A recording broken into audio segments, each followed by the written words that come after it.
महाभारत युद्ध पौराणिक युग में लड़ा गया सबसे बड़ा युद्ध था, जिसमें लाखों की संख्या में योद्धा वीरगति को प्राप्त हुए थे।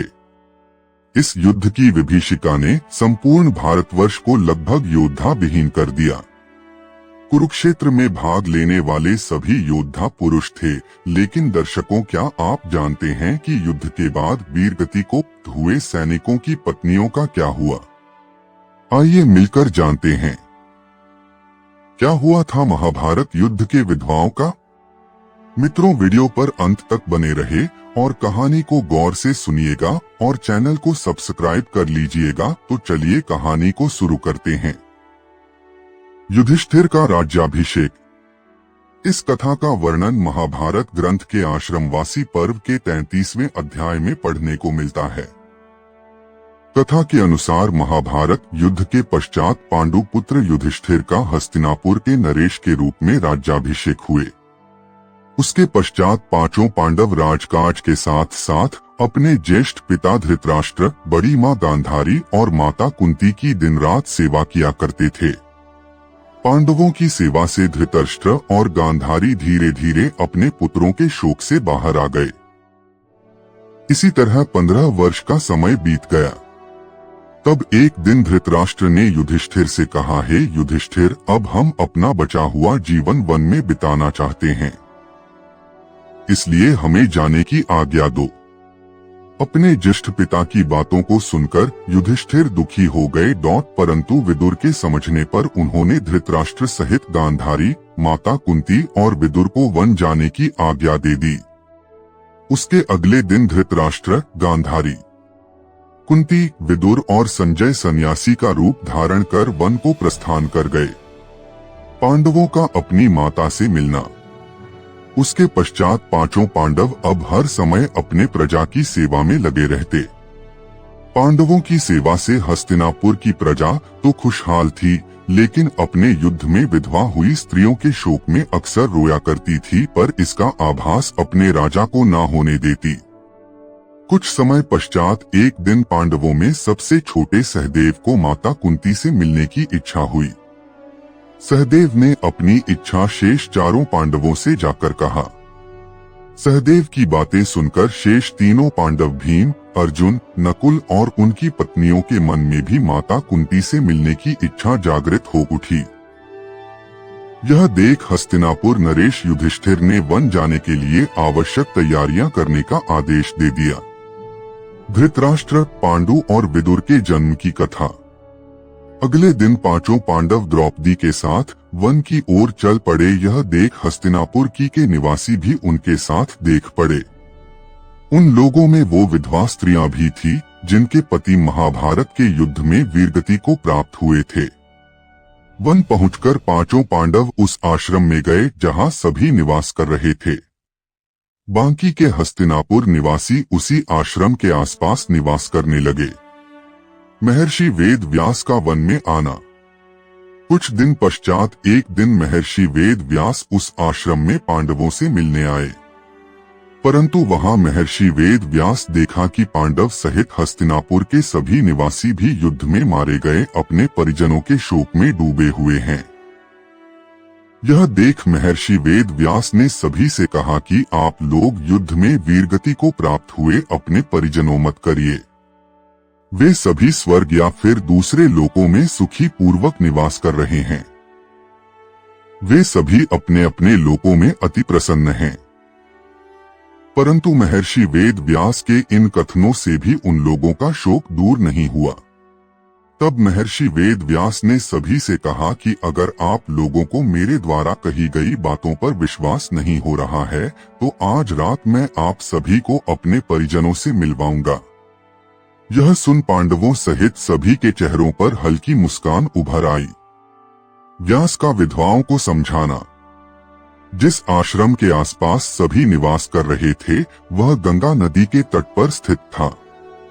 शाम को सूर्यास्त होने से पहले महर्षि वेद व्यास सभी को लेकर गंगा के तट पर पहुंचे। फिर सूर्यास्त के बाद उन्होंने अपने तपोबल से महाभारत युद्ध में मारे गए सभी योद्धाओं का आवाहन किया।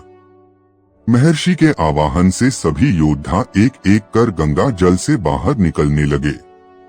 अपने मृत परिजनों को अपने सामने खड़ा देख पांडव सहित हस्तिनापुर के सभी निवासी खुश हो गए। फिर सभी ने अपने परिजनों से बात की। तब जाकर उन्हें विश्वास हो गया कि उनके बंधु बांधव मृत्युलोक के सभी कष्टों से मुक्ति पाकर अपने अपने लोकों में प्रसन्नता पूर्वक निवास कर रहे हैं। तत्पश्चात सभी के मन जो अपने परिजनों के लिए शोक व्याप्त था वह समाप्त हो गया। विधवाओं का परलोक गमन। कुछ समय बाद युद्ध में मारे गए योद्धा एक एक कर गंगा जल में डुबकी लगाकर अदृश्य होने लगे। यह देख महर्षि वेद व्यास ने विधवा स्त्रियों से कहा कि जो स्त्रियां अपने पति के साथ उनके लोक जाना चाहती है वह गंगा के इस पवित्र जल में अपना जीवन त्याग कर जा सकती है। महर्षि के इतना कहते ही सभी विधवा स्त्रियों ने गंगा के जल डुबकी लगाकर अपने जवान को त्याग दिया और सभी अपने अपने पति के लोक चली गई। विधवाओं का परलोक गमन जारी। गंगा जल में डुबकी लगाकर जब एक एक करके सभी विधवाएं अदृश्य होने लगी तब वहां उपस्थित जनसमूह स्तब्ध रह गया। किसी की आंखों में आंसू थे तो किसी के चेहरे पर आश्चर्य।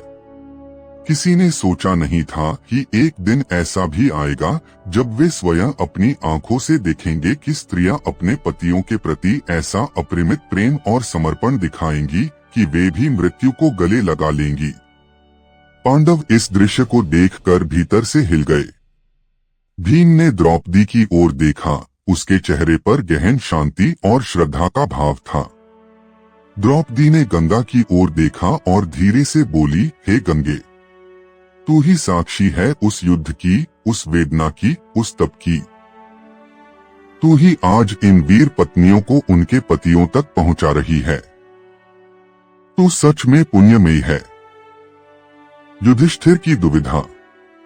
इस घटना के बाद युधिष्ठिर चुपचाप अपने तंबू में लौट आए। उनकी आंखों में एक गहरी चिंता थी।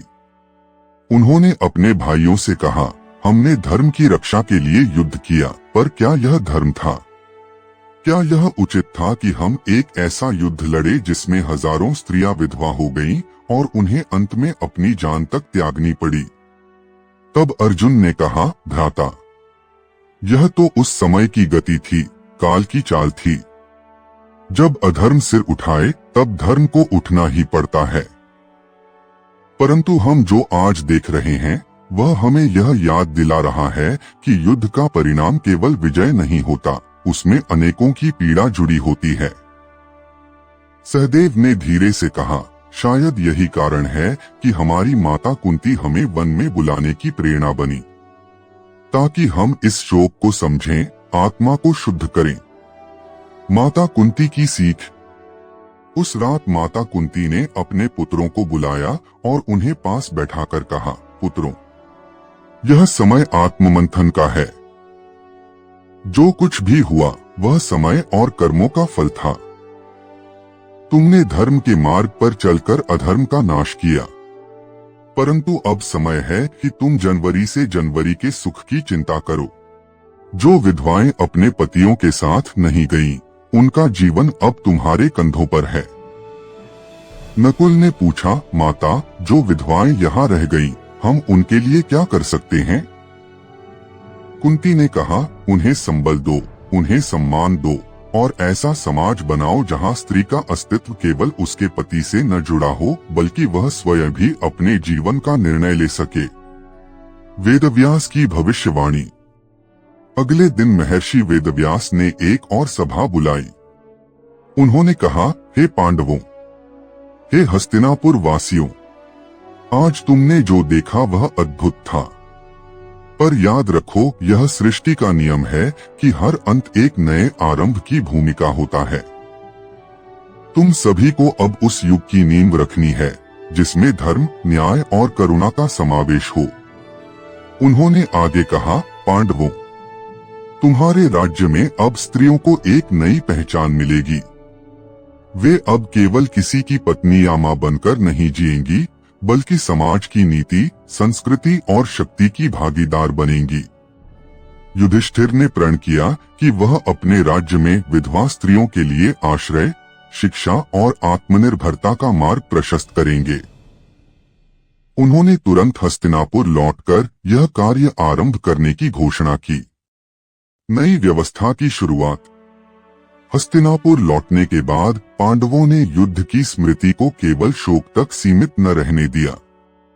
उन्होंने समाज में एक नई चेतना का संचार किया, विशेष रूप से उन विधवाओं के लिए जो अपने पतियों के साथ स्वर्ग न गई थीं। उनके लिए पांडवों ने अनेक कार्य प्रारंभ किए।